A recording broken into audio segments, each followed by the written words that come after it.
விழுப்புரம் மாவட்டம் திண்டிவனம் பணிமனையில் போராட்டத்தில் ஈடுபட முயன்ற போக்குவரத்து ஊழியர்களுக்கும் போலீசாருக்கும் இடையே வாக்குவாதம் ஏற்பட்டது. இது தொடர்பான தகவல்களை தருகிறார் எமது செய்தியாளர் சையத். அவரிடம் பேசலாம். வணக்கம் சையத், விவரங்களை பதிவு செய்யுங்க.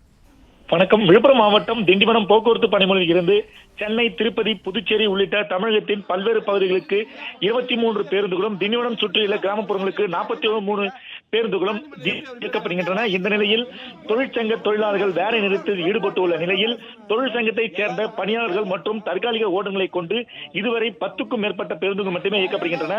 இந்த நிலையில் விழுப்புரம் மாவட்டம் திண்டிவனம் பணிமனையில் 30க்கும் மேற்பட்ட பணியாளர்கள் ஒன்று கூடி போராட்டத்தில் ஈடுபட முயன்றனர். அப்பொழுது அங்கு பாதுகாப்பு பணியில் இருந்த இன்ஸ்பெக்டர் கலைச்செல்வி போராட்டத்தில் ஈடுபட முயன்றவர்களை அங்கிருந்து கலந்து செல்ல அறிவுறுத்தினார். அப்பொழுது போக்குவரத்து கழக ஊழியர்களுக்கும் போலீசாருக்கும் இடையே கடும் வாக்குவாதம் ஏற்பட்டது. இதனால் அங்கு சிறிது நேரம் பரபரப்பு ஏற்பட்டது.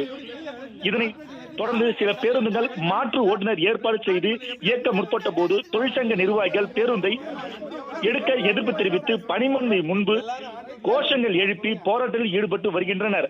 மேலும் இங்கு திண்டிவனம் டிஎஸ்பி சுரேஷ் பாண்டியன் தலைமையில் சுமார் 50க்கும் மேற்பட்ட போலீசார் அங்கு குவிக்கப்பட்டுள்ளனர்.